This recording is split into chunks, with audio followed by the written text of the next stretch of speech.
Okay friends, இப்போ நான் உங்களுக்கு செஞ்சு காமிக்க போகிற ரெசிபி வந்து ஒரு கேரமல் பிஸ்கெட் ட்ரைஃபிள் மாதிரி. ஸோ ரொம்ப சிம்பிள். ஸோ இந்த பவுலில் வந்து நான் விப்பிங் க்ரீம் வந்து வச்சுருக்கேன், ஃப்ரெஷ் க்ரீமு. ஸோ இதில் வந்து ஐசிங் சுகர் கொஞ்சம் போட்டுடலாம். ஸோ இதில் வந்து நான் வந்து ஒரு டேபிள் ஸ்பூன் ஐசிங் சுகர் போட போகிறேன். போட்டுட்டு இதை நல்லா திக்காகிற வரைக்கும் விப் பண்ணிடலாம். ஸோ இது ரொம்ப ஸ்டிஃபாலாம் ஆகணும் அப்படின்னு அவசியம் இல்லை. இங்கே பாருங்கள், ஸோ நான் வந்து அமுல் விப்பிங் க்ரீமில் வந்து அந்த திக்கஸ்ட் பார்ட்டு தான் எடுத்திருக்கேன். அதனால் இது வந்து லைட்டாக விப் பண்ணோன்னே திக்காயிடுச்சு. ஸோ டேஸ்ட் பண்ணி பார்த்துட்டு இன்னும் கொஞ்சம் சுகர் வேணும்னா போட்டுக்கலாம். ஸோ கூட ஒரு ஸ்பூன் நான் ஐசிங் சுகர் போடுறேன். ஸோ எனக்கு வந்து ஸ்வீட்னஸ் வந்து கொஞ்சம் குறைவாக இருக்குது, அதனால. அதுக்கப்புறம் ஒரு சின்ன 2-3 ட்ராப் வந்து வெனிலா எசன்ஸ். ஸோ மிக்ஸ் பண்ணிடுங்க. நம்மளோட விப்பிங் க்ரீம் வந்து ரெடி ஆயிடுச்சு. ஸோ இப்போ வந்து நம்ம அசம்பிள் பண்ணிடலாம். ஸோ நான் இதை வந்து இந்த சின்ன ஜாரில் தான் அசம்பிள் பண்ண போகிறேன். ஸோ இந்த ஜாரில் ஃபஸ்ட்டு வந்து பிஸ்கெட்.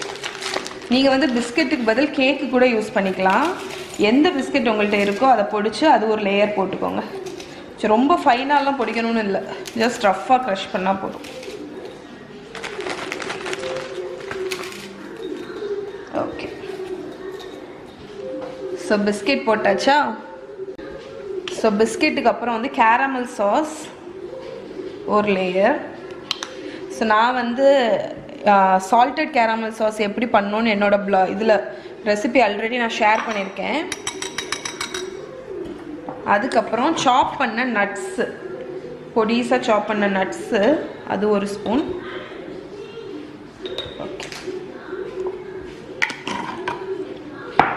இப்போ நம்ம விப் பண்ணி வச்சுருக்கோம்ல அந்த க்ரீம், அதை போட்டுக்கோங்க.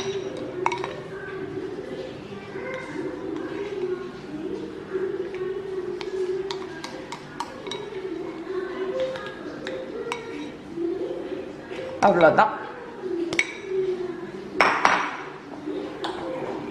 ஸோ இதுக்கு மேலே வந்து ப்ரெசன்டேஷனுக்கு கொஞ்சம் கேரமல் சாஸ் விடுறேன் அண்ட் கொஞ்சோண்டு சாப்டு நட்ஸை வந்து போடுறேன். ஸோ இதை நல்லா டைட்டாக மூடி நீங்கள் வந்து ஃப்ரிட்ஜில் வந்து ஸ்டோர் பண்ணிக்கோங்க. ஸோ இது வந்து உங்களுக்கு வந்து 1 வீக் வரைக்கும் நீங்கள் ஃப்ரிட்ஜில் வச்சுக்கலாம். இது கிஃப்ட்டு கூட நீங்கள் கொடுக்கலாம். ரொம்ப சிம்பிள். இதில் இன்னொரு ஆப்ஷன் என்னென்னா, கீழே நான் பிஸ்கெட் போட்டேன்ல, அதுக்கு பதில் நீங்கள் வந்து கேக்கு கூட போட்டுக்கலாம். ஓகே, ஸோ இதுதான் நம்மளோட caramel trifle, no back caramel trifle.